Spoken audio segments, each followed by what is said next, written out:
Alors, nous parlerons ce matin de la nouvelle création. Dis avec moi la nouvelle création. Amen. J'ai tiré mon exhortation du dévotionnel 7. Le dévotionnel 7, c'est le dévotionnel du 7e mois, du mois de juillet. Mais on est en août, n'est-ce pas? Voilà. Donc il y a un nouveau qui est sorti depuis le premier. Le pleinement béni du 8e mois nous met à disposition la bénédiction de la faveur des hommes. Dis avec moi, la faveur des hommes. La faveur d'en haut, la faveur d'en bas, je reçois le doux. Amen. Tu es sûr? Quand tu chantes là, tu penses que tu as reçu le doux? Amen. Alors, la bénédiction de la faveur des hommes. Amen. Donc, les hommes, quand on dit les hommes, il ne faut pas voir, ce n'est pas garçon, hein. C'est homme grand H. Amen.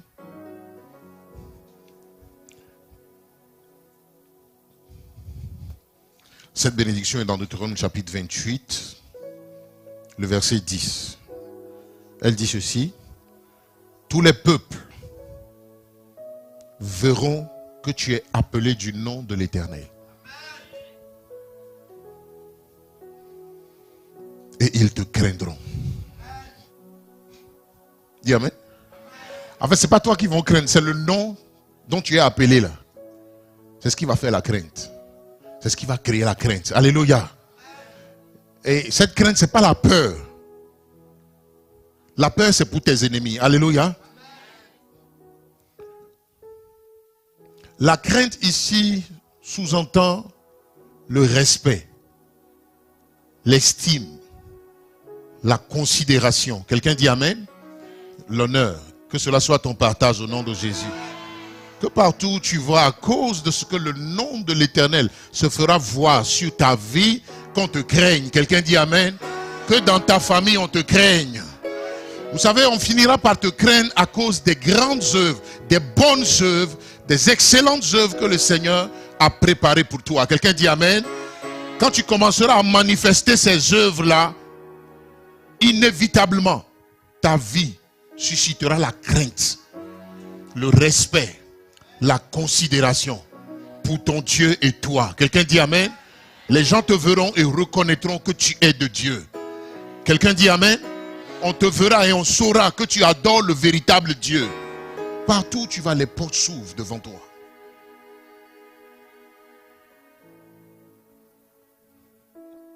Reçois cette faveur au nom de Jésus. Alors donc, si le nom de l'Éternel n'est pas invoqué sur toi, on ne te craindra pas. Qui s'appelle Kwadjo ici? Qui est Kwadjo?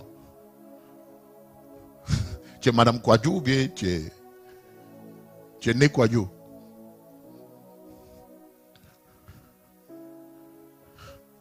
Si on dit Kwadjo,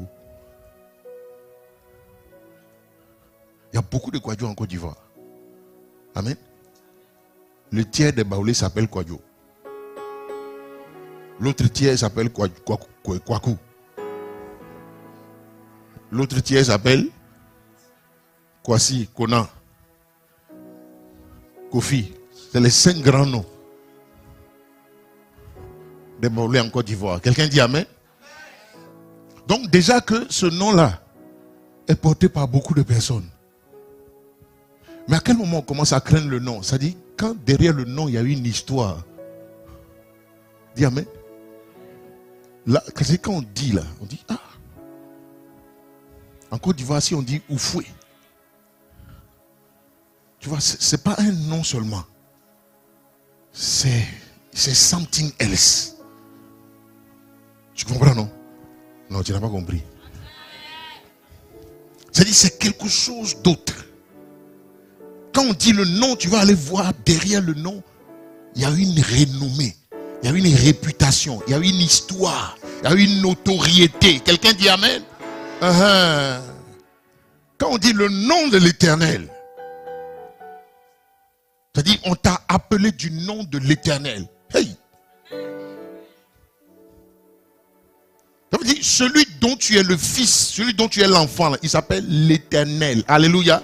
Le créateur, le propriétaire du ciel et de la terre.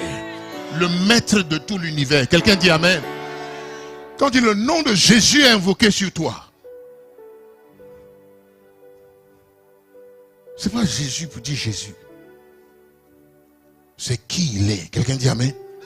C'est dit, reçois ça au nom de Jésus. C'est le seul nom qui, lorsqu'il est nommé dans les cieux, sur la terre et sous la terre, tout genou tombe à terre. On dit c'est ce nom-là qui est invoqué sur toi. Dis Amen. Le nom invoqué sur toi, ce n'est plus toi.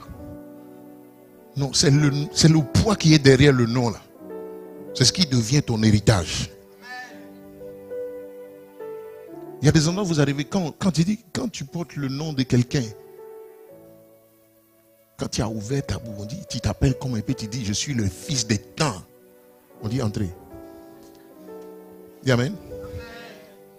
Alors qu'on fait asseoir tout le monde ici, on dit, monsieur, asseyez-vous ici. Plage de choix, un rang de choix. Quelqu'un dit Amen. Rang honoré, honorable, honorifique. Reçois ça au nom de Jésus. Reçois ça au nom de Jésus. Alléluia. Amen. Vous savez, quand le nom de Jésus est invoqué sur vous, tout ce qui est l'héritage de Jésus devient votre héritage. Qu'on te craigne. Qu'on te craigne. Dimanche prochain, nous allons lire une portion du dévotionnel 8. Mais aujourd'hui, je vais continuer dans la même veine que ce que vous avez reçu dimanche dernier. Quels sont ceux qui étaient au deuxième culte dimanche dernier? Levez la main. Ok. Après Kwaku vous a exhorté sur un thème qu'il a intitulé « Vis ta vie ». Directement « Vis ta vie ». C'est un très bon message qui est tiré en fait du dévotionnel 7. La bénédiction du dévotionnel 7 dit le pouvoir de marcher dans la sainteté. Amen. Dis avec moi, le pouvoir de marcher dans la sainteté. Vous savez, la sainteté, c'est la nature de Dieu. J'ai envie de dire, c'est sa première nature. Et la bénédiction donc de Dan, qui est dans le chapitre 28, le verset 9 de Deutéronome, dit « Tu seras pour l'Éternel un peuple saint. » Dis Amen. Comme il te l'a juré, lorsque tu observeras les commandements de l'Éternel, ton Dieu, et que tu marcheras dans ses voies. Quelqu'un dit Amen. Lorsqu'on observe les commandements et qu'on marche dans les voies de Dieu, nous sommes saints. Alléluia. Nous devenons le peuple saint de Dieu. Donc, à quoi est-ce qu'on reconnaît donc ceux qui sont du peuple de Dieu, ceux qui se réclament de Dieu, ceux qui sont de la famille de Dieu? On les reconnaît à leur obéissance aux voies du Seigneur. Quelqu'un dit Amen. On les reconnaît au fait qu'ils vivent dans l'obéissance à Dieu. Ils respectent la parole, ils honorent la parole, ils soumettent leur vie à la parole. Quelqu'un dit Amen. Oui, ils marchent à la lumière de la parole de Dieu. Dieu dit, si tu le fais, tu seras son peuple, ce peuple saint-là qu'il s'est mis à part. Quelqu'un dit Amen. Reçois cette grâce au nom de Jésus-Christ de Nazareth. Amen.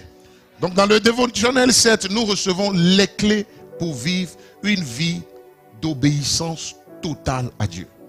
C'est ça la sainteté. Reçois ça au nom de Jésus. Vous savez, le problème que l'humanité a toujours eu, le problème que les humains ont eu avec le Seigneur, c'est le problème de la désobéissance. C'est ce qui continue jusqu'à présent. Quelqu'un dit Amen?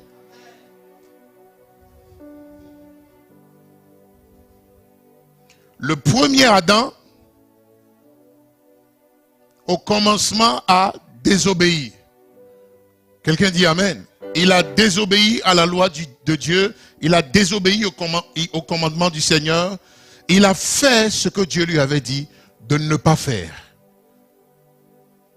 Le Seigneur lui avait dit à lui et à sa femme de manger tous les fruits du jardin, mais le fruit qui était donc au milieu du jardin, le Seigneur lui a dit de ne pas le manger. Il dit, le jour où tu mangeras de ce fruit, tu mourras. Quelqu'un dit Amen. Alléluia. Vous savez, la terre appartient aux hommes. Dieu nous a donné la terre. Dieu, en créant la terre, en créant l'univers, a voulu que l'homme qu'il a créé à son image et à sa ressemblance domine. Alléluia. Dieu l'a doté de toutes sortes de bénédictions. La Bible dit que Dieu nous a créés en nous revêtant de splendeur et de gloire, de magnificence. Quelqu'un dit Amen. Et la parole dit que Dieu nous a créés de peu inférieurs à lui. De peu inférieurs à lui. Quelqu'un dit Amen.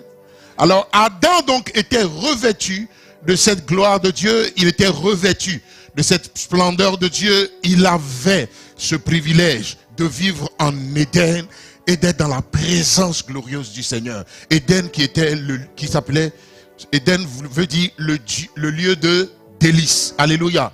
Un lieu de délice. Alors Adam vivait joyeuse et paisible vie jusqu'à ce qu'un matin, il se trouve chez lui un étranger. Un étranger avec un dessein maléfique. Quelqu'un dit Amen. Cet étranger avait pris la forme du serpent. Il s'est introduit dans le jardin et il a séduit Adam et Ève. Quelqu'un dit Amen. Il a commencé par la femme, il a fini par l'homme. Les femmes, vous êtes particulières.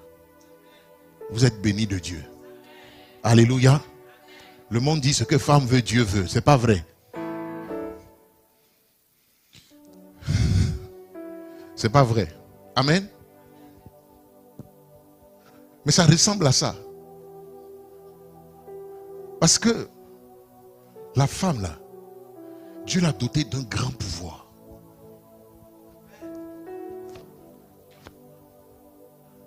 C'est vrai, quand on lit la Bible, on n'a pas l'impression que. Mais je vous assure, Dieu a doté la femme d'un grand pouvoir. Et ce pouvoir est tellement grand que, face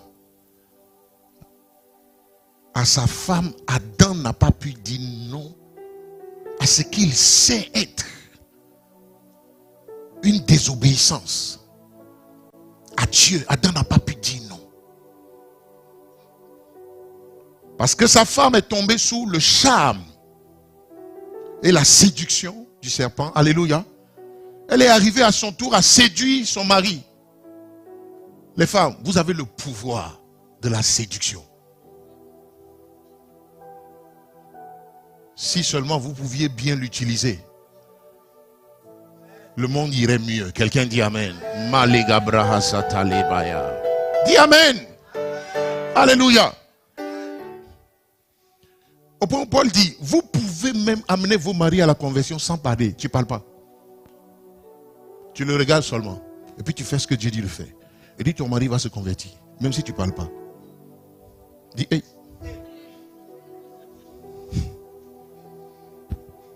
La femme. Les femmes, acclamez-vous.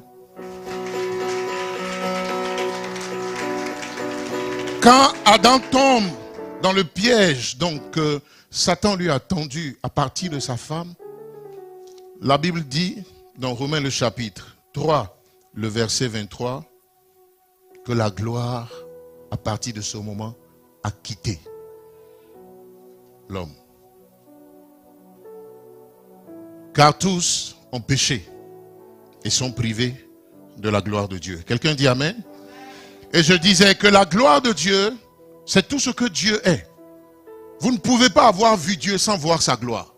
Si vous avez vu Dieu, vous avez vu sa gloire. La gloire de Dieu, c'est quoi? C'est tout ce qu'il est et c'est tout ce qu'il peut faire. Quelqu'un dit Amen? Sa gloire, c'est son pouvoir. Sa gloire, c'est sa beauté. Sa gloire, c'est ses capacités. Sa gloire, c'est sa vie. Et c'est cette vie-là qui était l'héritage d'Adam et Ève. Cet héritage, ils l'ont perdu depuis le jour où il s'est retrouvé chez eux ce que la Bible appelle le péché. Dis avec moi le péché. Qu'est-ce que le péché? Le péché dans sa définition primaire, première, c'est rater le but. Dis avec moi rater le but. La Bible dit que toutes choses ont été créées pour un but. Nous, en tant qu'humains, nous avons été créés pour glorifier le Seigneur. La Bible dit que l'homme est la gloire de Dieu, la femme est la gloire de l'homme. En d'autres termes, la femme aussi est la gloire de Dieu. Dis amen. Dis amen. Mais Dieu ne peut pas, la femme ne peut pas faire la gloire de Dieu sans faire la gloire de son mari. Je n'ai pas parlé. La femme ne peut pas faire la gloire de Dieu avant d'avoir fait la gloire de son mari. Dis amen. C'est pourquoi une femme qui est bien mariée. Oui, avec son âme sœur. Actuellement, on apprend comment faire le bon choix de l'âme sœur. Alléluia. De la personne assortie. Une femme qui est mariée à une personne que j'appelle la personne assortie, son chef assorti. Alléluia. Elle est épanouie. Quand tu la vois, tu sais qu'elle est épanouie. Alléluia. Quand tu vois ma femme là, tu ne sais pas qu'elle est épanouie. Tu ne sens pas ça. Maman, il a. Alléluia. Elle est épanouie. Pourquoi? Parce qu'elle est dans son rôle. Quelqu'un dit amen. Elle est dans son rôle. C'est-à-dire faire la gloire de son mari. Elle transporte la gloire de son mari. Alléluia. Et nous les hommes là, que Dieu nous aide à comprendre ça. Amen. Quand on dit quelqu'un est ta gloire, ça veut dire si ça ne va pas chez elle, ça ne va pas chez toi. Il faut faire semblant, ça ne va pas aller chez toi. Il ne faut pas ça aller chez ta femme, tu vas voir. Ça n'ira pas chez toi. Ne te blague pas. Quelqu'un dit amen. C'est comme ça que Dieu a établi les choses. Ça n'ira pas chez toi. Donc fais tout pour que ça aille chez elle. Alléluia. Donne-lui l'argent. Donne-lui l'argent. Donne-lui l'argent. Donne-lui l'amour. Alléluia. Quelqu'un a dit, quand ta femme te dit trop, ces jours-là, j'ai la migraine. J'ai la migraine. Ce qui guérit migraine des femmes là, c'est le jet. Parce que le manque de jetons là, ça lui donne la migraine. Alléluia. Makerea Suta. L'obre seteke. Mais qui a expérimenté ça? Les hommes mariés là. Faut faire, son palu va finir tout de suite. Amen. La fatigue, je suis fatigué.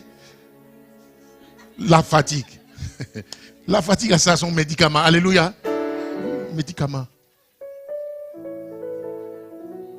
Il y a des fatigues là, massage fait rien avec. Ça dit, massage fait rien. Le repos fait rien. Amen. Prends-la. Faites des courses. Achète-lui des choses. Donne-lui l'argent. Dis-lui, maman, offre-toi ce que tu veux. Amen. Fais-toi belle. Tu vas voir toute la fatigue là. En un seul instant, ça va disparaître. Donne-moi un amen fort. C'est pourquoi la femme, à un certain âge, quand elle n'est pas mariée là, elle est fatiguée. Si elle se fatigue, son âme est fatiguée. Pourquoi? Parce que elle ne se sent pas. Dis amen. Maintenant, la clé pour vous sentir tout le temps, même si vous n'êtes pas marié, c'est que Jésus soit ton mari. C'est fini. Dis amen. Alléluia. Parce que même le mariage, quand Jésus n'est pas dedans, tiens. Enfin là, Jésus est dedans, mais c'est chaud. À plus forte raison, Jésus n'est pas dedans. C'est pas la peine. Dis amen. Alors, c'était une grosse parenthèse, je la referme. Amen. La gloire a quitté l'homme et la gloire étant partie, autre chose a remplacé la gloire. Amen. La nature a horreur du vide. Quand la gloire est partie, ce qui s'est installé dans la vie de l'homme a dessein. Parce que le diable savait pourquoi est-ce qu'il venait séduire l'homme. La vie de Satan, que j'appelle la mort, s'est installée dans la vie de l'homme. Car tous ont péché et sont privés de la gloire de Dieu. L'autre verset dit, le salaire du péché, c'est la mort.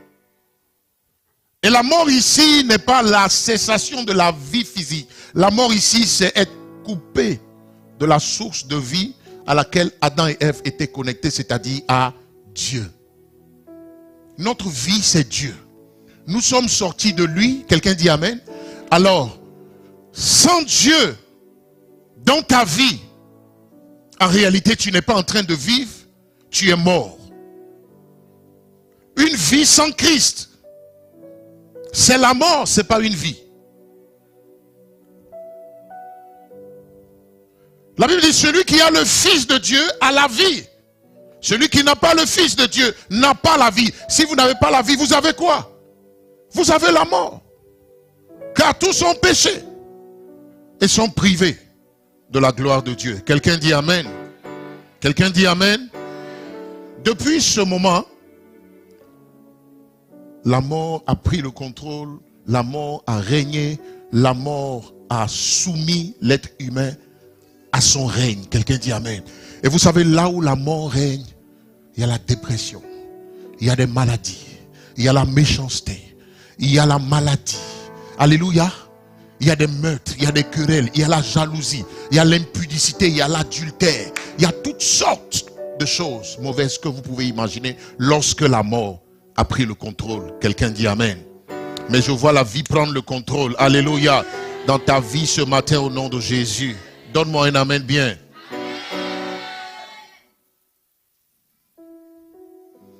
On va lire Romains le chapitre 5 pour soutenir un peu ce que je vous dis. Romains 5. On va lire le verset 12.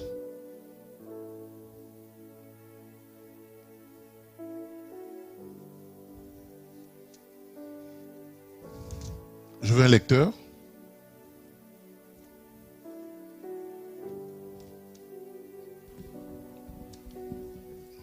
Quelqu'un veut lire? Vous voulez pas m'aider?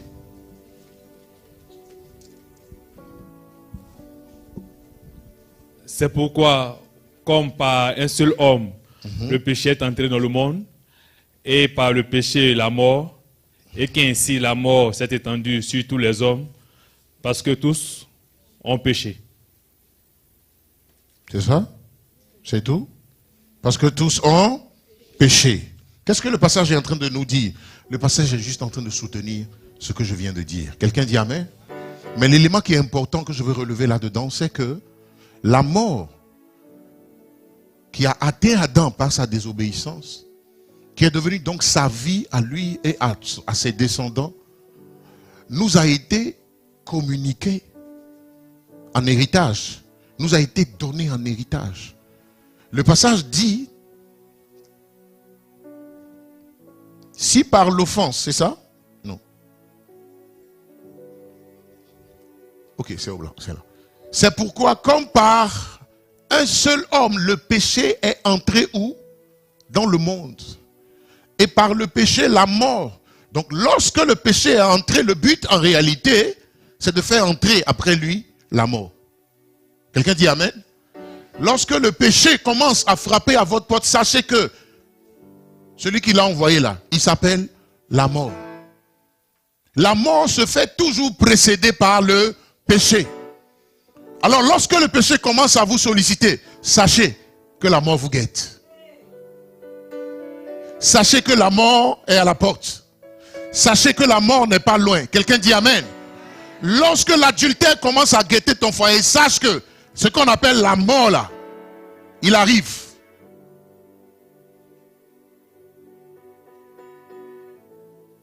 David pouvait-il savoir que par un regard incontrôlé qu'il a posé sur Bathsheba, il allait déverser le pouvoir de la mort dans sa maison, dans la vie de ses enfants? Le savait-il?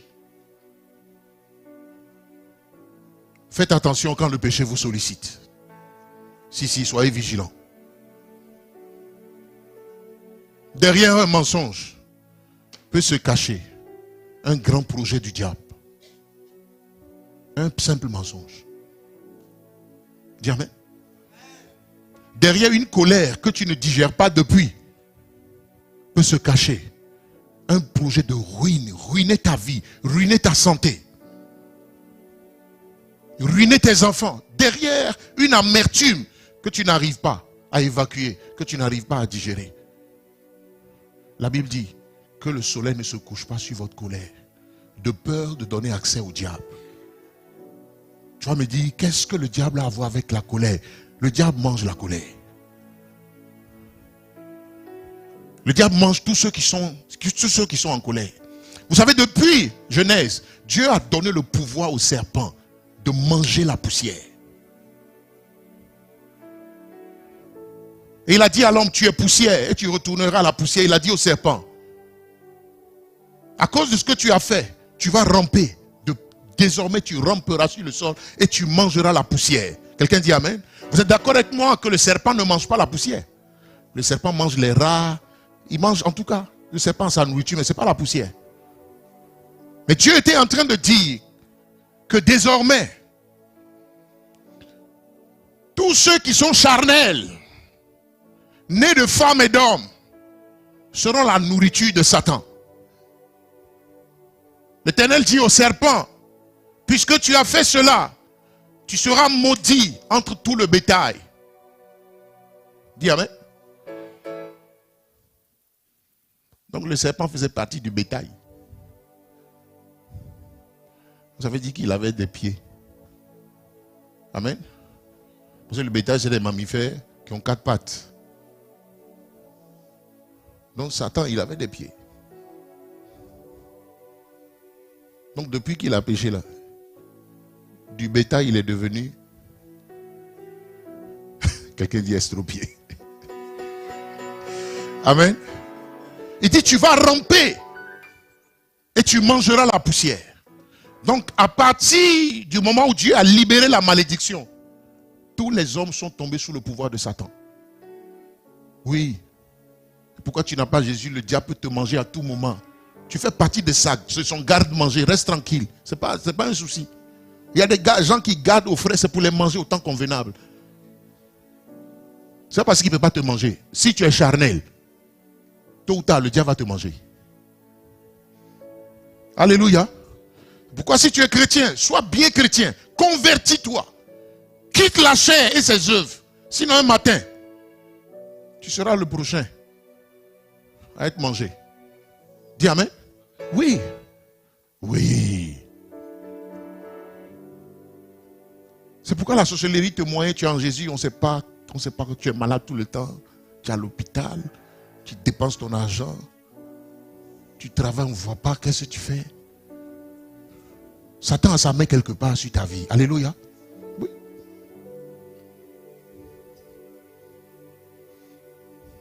Tu peux bricoler tes fiançailles. Tu viens ici, on va te bénir. On va dire non, tu es béni. Tu es là. Tu dis non, on vous marie aujourd'hui. Vous êtes béni. Mais toi-même, tu sais que tu as bricolé la chose avant de venir.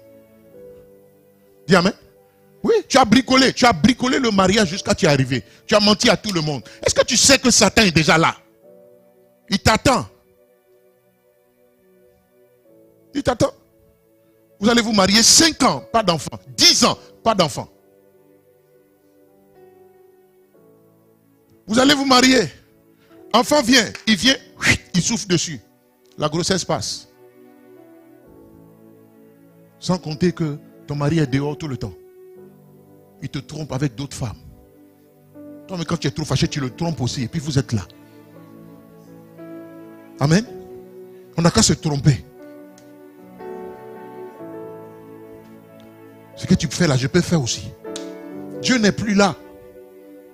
Mais ça n'a pas commencé maintenant. Ça a commencé depuis les fiançailles. Où vous avez menti à tout le monde. Et Satan vient, il danse la rumba. Dans votre foyer conseil, il danse la rumba. Il va, il vient, il sort, il rentre quand il veut. Est-ce que tu peux dire à ton beau-père de ne pas venir à la maison? Il vient comme ça, il fait bisous à ton petit. Il est malade pour un mois. Vous êtes à l'hôpital. Il a fait bisous. C'est son petit-fils. C'est son petit-fils. Il vient, il fait bisous. Quand lui vient, quand il fait bisous là. Le baiser du diable. Alléluia. C'est un film, hein? Qui connaît ça? Vous connaissez pas le baiser du diable? Amen. Regarde le voisin, dis-lui, il ne faut pas vivre dans le péché. Tu es en train de creuser ta propre tombe. Quelqu'un dit Amen.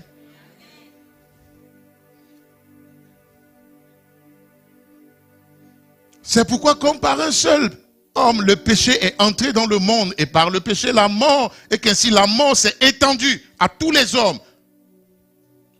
Parce que tous ont péché. Je vais sauter un peu, nous allons aller au verset 17. La bonne nouvelle est ici. Verset 17. Si par l'offense d'un seul, la mort a régné par lui seul. Alors, à cause de l'offense d'Adam, qu'est-ce que la mort a fait? Elle a pris le contrôle. Elle règne désormais. Alléluia, elle règne. Elle règne par des assassinats. Elle règne par des meurtres. Elle règne par des viols. Elle règne par la mensonge, la guerre. Elle règne par la méchanceté sur toutes ses formes. À cause, c'est-à-dire, rien que pour tes propres ambitions, tu es capable de brûler un pays. C'est-à-dire, je suis là et puis je ne comprends pas. Pour quelle raison on peut être capable de brûler une nation toute entière? Pour ses ambitions. Dis Amen. Pour t'enrichir, tu es capable de sacrifier ton enfant.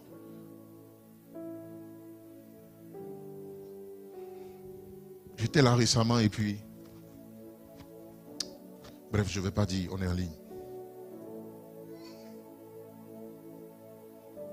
Vous savez, quand le diable a pris votre cœur, vous ne pouvez pas imaginer de quoi vous êtes capable. Satan c'est-à-dire, il est méchant. Le diable est mauvais.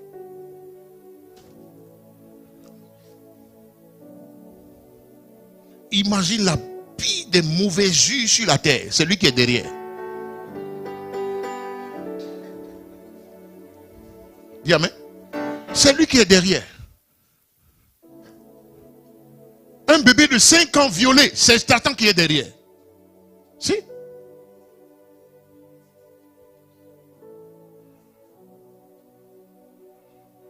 La dernière fois, j'étais au centre de la foi et puis Dieu ouvre mes yeux pendant que je priais pour une jeune fille. Elle devait avoir peut-être 16 ans. Dieu me montre que les temps qui allaient suivre, cette fille allait tomber sur un groupe de jeunes gens voyous qui allaient la violer à plusieurs. Et dans la scène, j'ai vu qu'elle avait été poignardée finalement par un. Ils l'ont jetée dans son sang. Ils sont partis. Dans la vision, elle était décédée à la suite de ses blessures. C'est Satan qui est derrière. Amen. Et cette personne est assise dans l'église. Et pendant que j'ai donné la parole, l'esprit qui est venu faire exécuter ce projet dans la vie de cette fille-là, il s'est manifesté.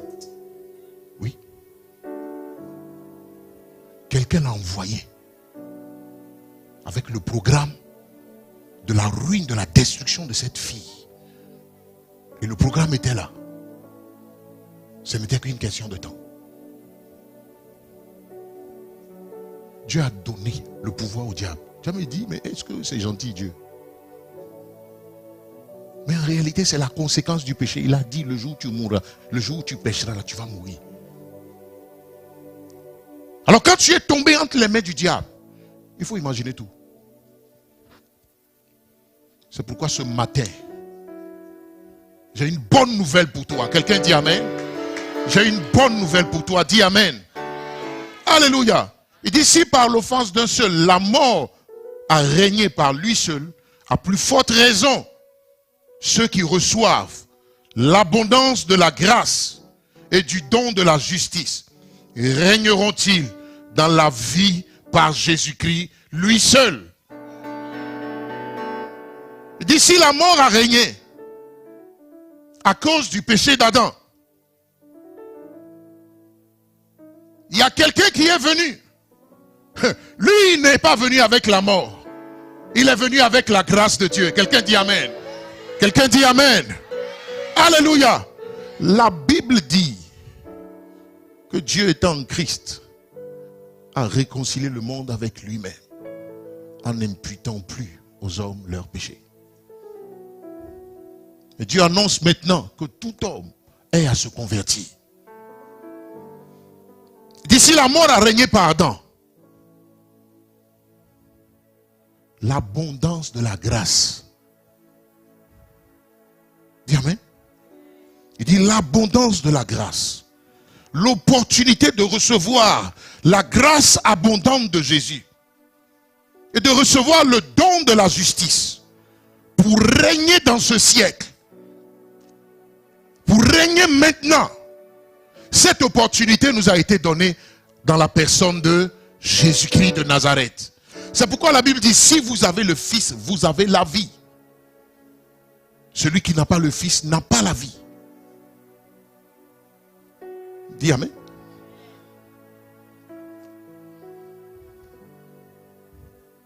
Verset 18. Ainsi donc, par une seule offense, la condamnation a atteint tous les hommes. De même, par un seul acte de justice, la justification qui donne la vie éternelle s'étend à tous les hommes. Tu as manqué une occasion de dire amen. Alléluia. Il dit ainsi donc, comme par une seule offense, la condamnation a atteint tous les hommes. De même, par un seul acte de justice, la justification qui donne la vie s'étend à tous les hommes. Il y a de très bonnes nouvelles dans ce verset.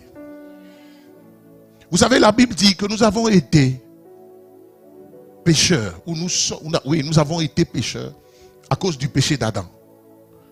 C'est-à-dire nous avons hérité de la nature de péché. C'est dans le sang. Mais il dit Jésus-Christ est venu, transportant la grâce. Alléluia. La grâce pour être délivré de la mort. Recevoir l'abondance de la vie. Et régner par Jésus-Christ lui seul. Quelqu'un dit amen. Lorsque vous avez Christ, le péché n'a plus de pouvoir sur vous. Lorsque vous donnez votre vie à Jésus, en réalité, vous passez de la mort à la vie. Du pouvoir du péché au pouvoir de la justice. Et la justice que vous recevez en réalité n'est pas le fruit de vos efforts. C'est le fruit de votre foi dans la vie ou dans le sacrifice que Jésus a fait. Alléluia. Je suis en train de donner la clé ce matin à quelqu'un pour vivre la vie de Dieu sans effort. Bon, si tu ne me dis pas amen, on va partir à la maison. C'est bon.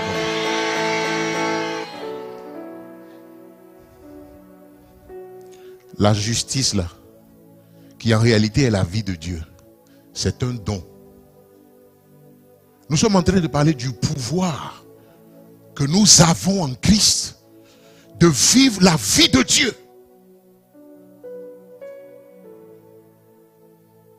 Parce que beaucoup d'entre nous ont donné leur vie à Jésus, mais ne réalisent pas qu'en donnant leur vie à Christ, en réalité, ils ont reçu en héritage ce que la Bible appelle le don de la grâce pour vivre une vie de justice.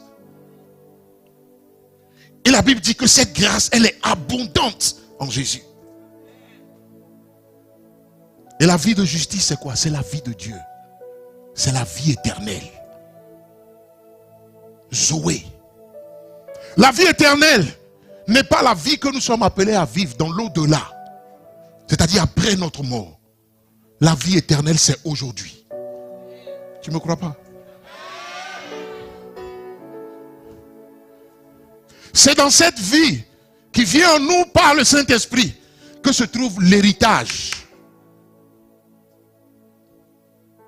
La paix, la joie, le bonheur, l'épanouissement, la santé divine, la puissance de Dieu. Tout ça est dans la vie que nous avons reçue par le Saint-Esprit. La capacité à vaincre tout ennemi et tout adversaire. Tout ça est contenu dans la vie que nous avons reçue. Dis amen. Tu le crois ou pas? Si tu le crois, tu le reçois. Vous savez, un contemporain de Jésus a été intrigué en voyant Jésus vivre et exercer le ministère.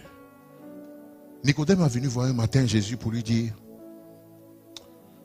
nous t'avons observé, tu es différent de nous. Tu mènes une vie qui n'est pas une vie ordinaire. Tu n'as pas été dans nos écoles. Nos universités ne t'ont pas formé. Mais tu enseignes des choses qui dépassent la conception humaine. Quelqu'un dit amen. Il dit: tu enseignes avec une telle autorité.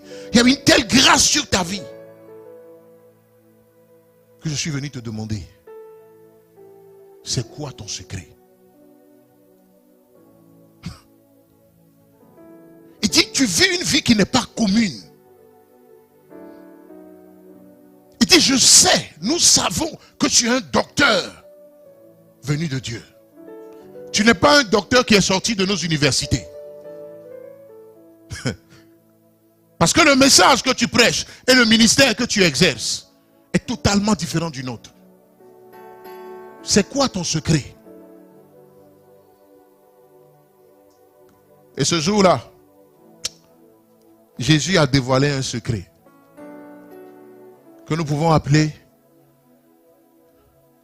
la clé pour entrer dans le royaume. Quelqu'un dit amen.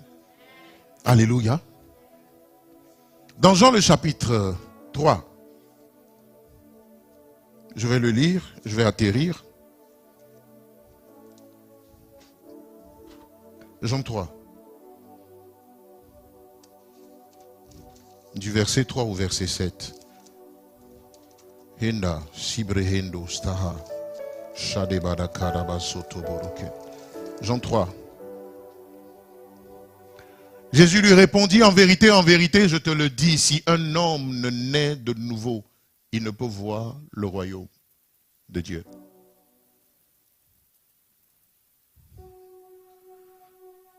Nicodème lui répondit: comment un homme peut-il naître quand il est vieux?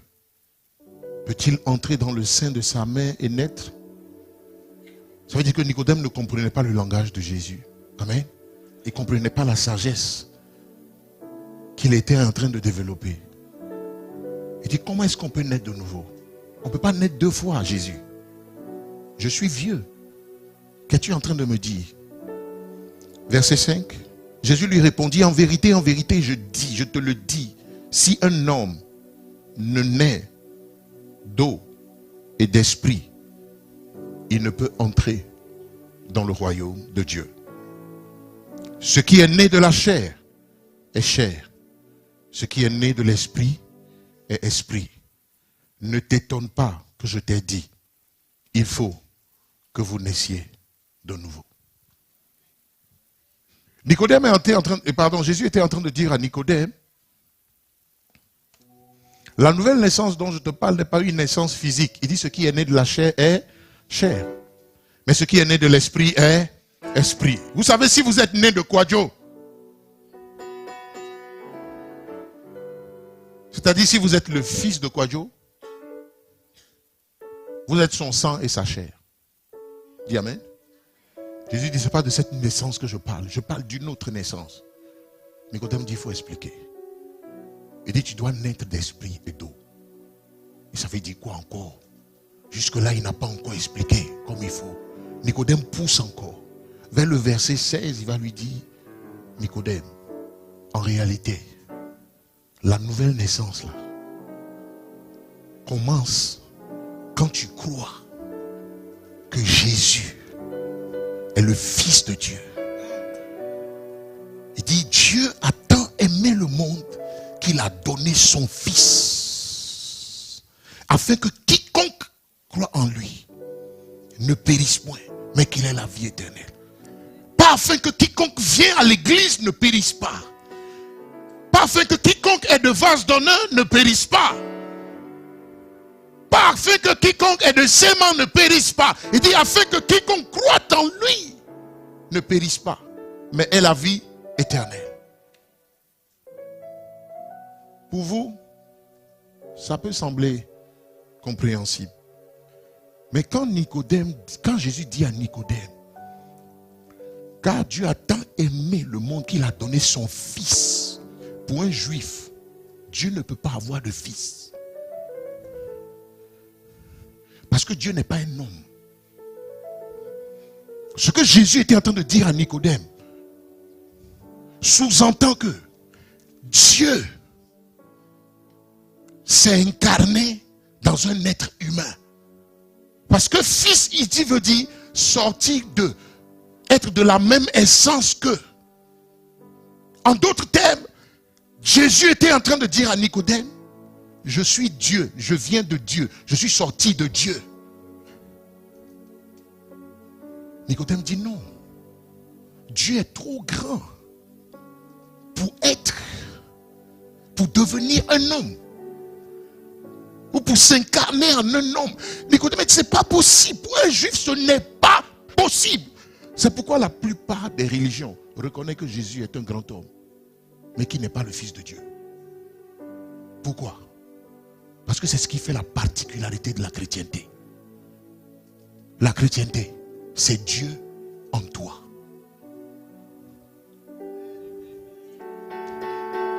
Et je disais que Jésus là, il n'a pas vécu sur la terre comme Dieu. Il a vécu comme un homme, avec la plénitude de Dieu en lui. Jésus priait le Père. Il invoquait le Père. Le Père a rendu témoignage de lui, alors qu'il était dans les eaux du baptême. Donc Jésus n'a pas vécu sur terre en tant que Dieu. Il a vécu une vie pleinement humaine. Il a eu affaire au corps et au sang. Il a eu affaire à la chair. Mais la Bible dit en toutes choses, il n'a point péché. Jamais il n'a péché. Vous savez, Jésus ne pouvait pas nous sauver s'il était Dieu. Parce que pour nous sauver, il fallait qu'il partage notre vie, notre humanité. Qu'il partage notre déchéance. Qu'il devienne péché comme nous avons été péchés. Alors comment Dieu devient péché? Comment le Fils de Dieu, qui n'a jamais péché, devient péché? C'est là où vous avez besoin de croire pour être sauvé du péché. Parce qu'il s'est fait péché pour toi et moi. Pourquoi? Parce que lui seul, en tant que Fils de Dieu, avait le pouvoir de vaincre le péché. Nous, on n'a pas pu. C'est pourquoi le Romains 3 dit, Romains 5 pardon dit, que celui qui est venu, il est venu avec la grâce qui nous donne le pouvoir de vaincre le péché. C'est-à-dire avec la grâce qui nous dote de la justice de Dieu. Donc notre justice n'est pas le fruit d'un travail, c'est un don que vous recevez. C'est une nature qui vient en vous quand vous acceptez Jésus. C'est la nature de Dieu qui vient en vous. Donc Dieu nous demande de vivre sa vie parce qu'il a fait de nous son espèce. Je ne sais pas si quelqu'un me comprend. Dieu ne peut pas te demander de vivre sa vie si tu n'es pas Dieu. Dimanche prochain, je vais parler de la vie dont Dieu parle, qui est la vie éternelle. La Bible, c'est la vie éternelle. La Bible, ce n'est pas pour les humains. Ce n'est pas pour les humains. La Bible, c'est pour les dieux. La vie de la Bible, ce n'est pas pour des humains. Les humains ne peuvent pas vivre la vie de la Bible. Tu ne peux pas. Tu ne peux pas. Donc, si tu ne viens pas à comprendre que tu n'es plus seulement un humain, mais que tu as reçu dans l'humanité la divinité, qui est la vie qui est venue en toi par le Saint-Esprit, tu ne peux pas obéir à la parole de Dieu. Tu ne peux pas. Tu ne peux pas. Dimanche prochain, que Dieu te bénisse.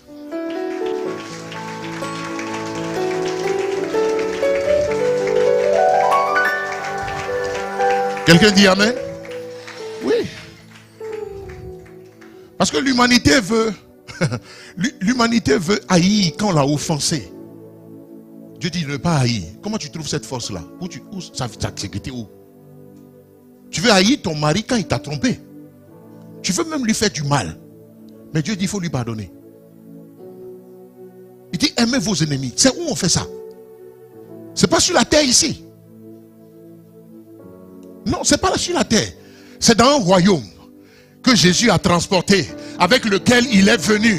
C'est pourquoi il dit à Nicodème, si tu ne n'es pas d'esprit, tu ne peux pas entrer dans ce royaume. Tu ne peux pas vivre dedans. Tu ne peux pas vivre dedans. C'est pas possible. Si tu es religieux, tu peux faire semblant. 1 an, tu vas en sortir. Tu vas sortir. Parce que c'est pas possible. Il n'y a que des dieux qui vivent dans ce royaume. Il n'y a que ceux qui ont reçu la divinité en eux, qui peuvent regarder son ennemi et puis qui lui dit, je te pardonne, sans faire semblant. Si, sans rien retenir contre lui. Continuer de l'aimer comme Jésus a aimé et a continué d'aimer jusque dans son tombeau ses bourreaux. La Bible dit, alors que nous n'étions pas aimables, Christ nous a aimés. Comment peut-on aimer des gens comme nous là, qui étions des impudiques, des fiefés menteurs, des criminels? Tu as tué des gens, tu as expulsé des enfants, tu as sali ta main, il y a du sang sur ta main. Comment on peut mourir pour quelqu'un comme ça?